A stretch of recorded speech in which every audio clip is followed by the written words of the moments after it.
Okay, so today I'm going to talk to you about covering the surface of your box, and there's a couple ways to do it. The first video is going to involve adhering paper or any kind of collage elements to the surface of the box. Now, I gave each of you a couple of sheets of colored pattern paper. You're welcome to use it, but it was just so that you had somewhere to start with. You're welcome to use wrapping paper or create a collage of images that you print out, newspaper, just about anything. But there's several ways to adhere it to the box, and the ones I want you to stay away from because they tend to be difficult to work with would be first the white glue, which is, traditionally we refer to as Elmer's glue, because it will tend to give you like a lumpy effect. It's hard to spread that out over a large surface evenly. And the other one is your hot glue. Because of the same reason. There's no way to spread that out, so you will constantly have those little lumps. We're going to be using these when we apply objects and other things to the box, but definitely not for adhering paper. The things that will work are spray glue, which not everyone has. I did happen to find this, and I don't like to promote a store, but I did find this in Dollar Tree, and it's more than enough for what you would need if you decide to go that route. Mod Podge, which can be replicated by putting a little water in some Elmer's glue, but you got to be very careful not to put too much water, or the box, which is cardboard, can start to get warpy. And then the other thing is a traditional glue stick. So I'm going to use all three and give you a good idea of the three ways to glue papers down. So I'll start with the spray glue. I use this a lot in both classes, but I started using it in airbrush when we were putting stencils down temporarily, because if you put the spray glue down and let it dry before you put it onto a surface, it can be removed. But for our purposes, we don't want that to happen. We want our paper to stay down. So once I spray it, I'm going to quickly put it down. The things you have to worry about with spray glue is this. It goes everywhere, okay? It's just like any other aerosol. So you cannot just spray it on top of a table or a surface. It will create a residue on that surface that will be difficult to get off. Not impossible, but you may need some kind of solvent, or you may need to scrub with something abrasive. So we're going to try to eliminate that, okay? If you're using the spray glue, my suggestion would be to either cover the entire surface with something like I have cardboard underneath me, or take it outside. What I do in the airbrush room, sometimes I spray on top of a huge piece of cardboard like this. Sometimes I take the paper that I want to spray, and I'll take two popsicle sticks, which I had handy, but I don't, here they are. So I'll take two craft sticks, or even just two pieces of cardboard that I cut, and I'll hold the paper like that, because you don't want your fingers in the line of fire either.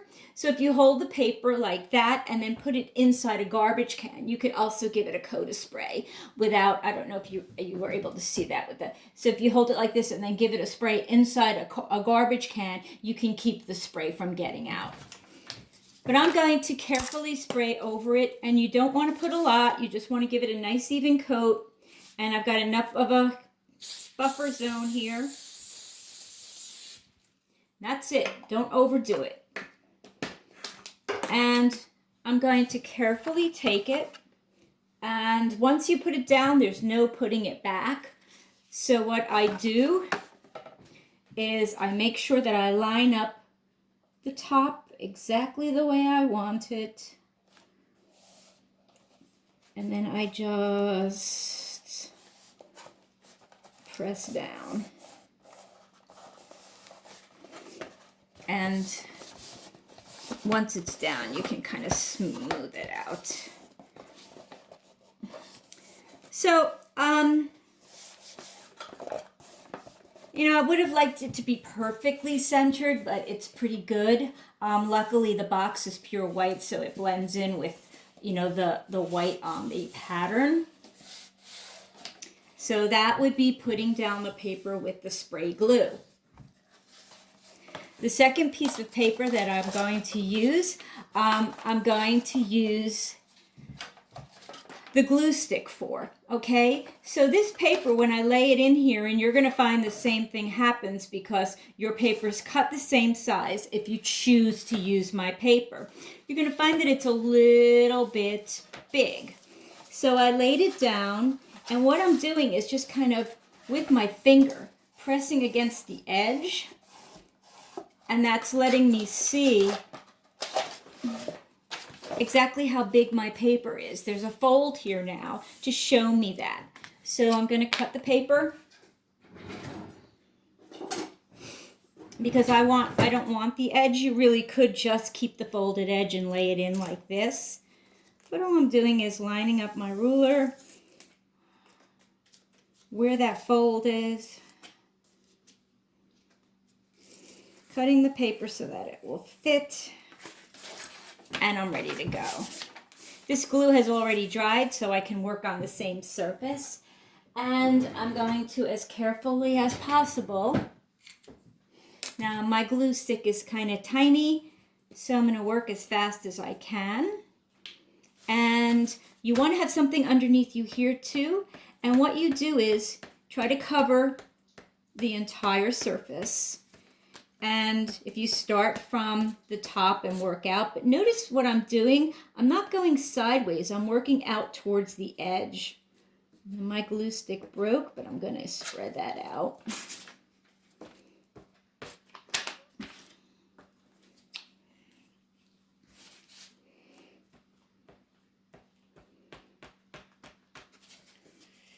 Now I'm working towards the opposite edge because it's real important to get the edges, and if you don't work outwardly, you may not. Now I want to get that center piece. I can tell it's cloudy where I've glued, so I pretty much have almost every inch of this covered. Make sure you close your glue up because it's really easy when you're in a hurry to leave it open and then forget it, and then you're done. So with this one, I'm going to place it between both fingers, lay it as carefully as I can inside the box. I know it fits because I cut it to fit, so it's just a matter of centering it where I want it to be. And then working from, you have a little bit of leeway with this one where you can move it around a little, but working from the center out to the top and bottom, you just press it in.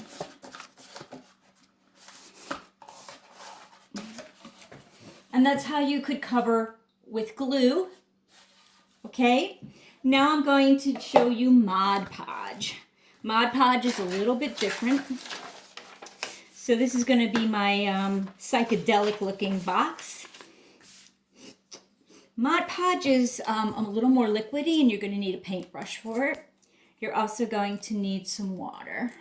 You don't want to use a lot of water on the brush while you're adding the Mod Podge, but you will want to put the brush in water when you're done because Mod Podge is like acrylic paint.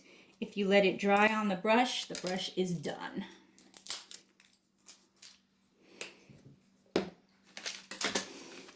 So I picked up a lot of like very inexpensive things at the store that I'm trying not to promote, but unfortunately it's been really helpful. So I'm going to get a nice wide brush, and I'm going to dip into my Mod Podge. I'm going to work quickly again, so I won't have to worry about water until I'm done.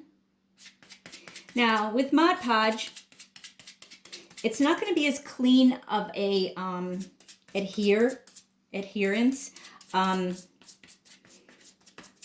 because it's got more of a liquid in it. So what I usually do when I use Mod Podge is first I put it on the back of what I'm gluing, and then I go over the front of what I'm gluing. And it will look like you're putting almost like a coat of Elmer's glue on top, but it will dry clear. And it also is water soluble, not that it's going to matter.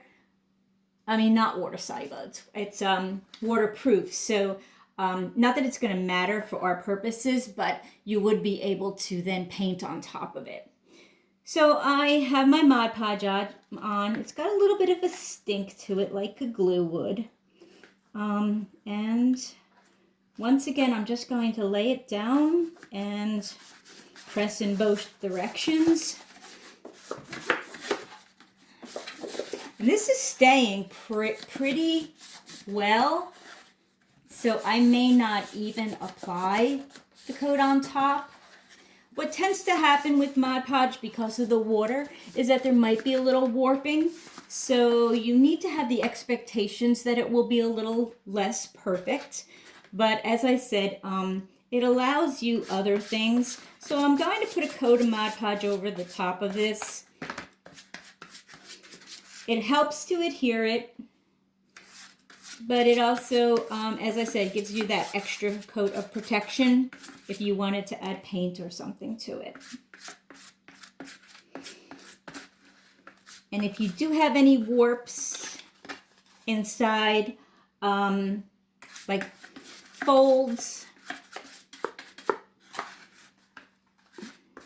except that that's kind of what Mod Podge does. It really is more of a collaging tool. So there's my Mod Podged psychedelic looking box.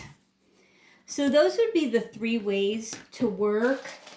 In retrospect, looking at all 3, I think these 2 will be the easiest if you're working with large pieces. If you're working with small pieces, and in this particular box, I'm going to add some collage elements on top of it. So when I add other papers, I probably will go with the Mod Podge. But I would say glue stick or spray glue, if you have it, might be an easier way to go. But there you have it. Okay, the next video is going to show you how some painting techniques.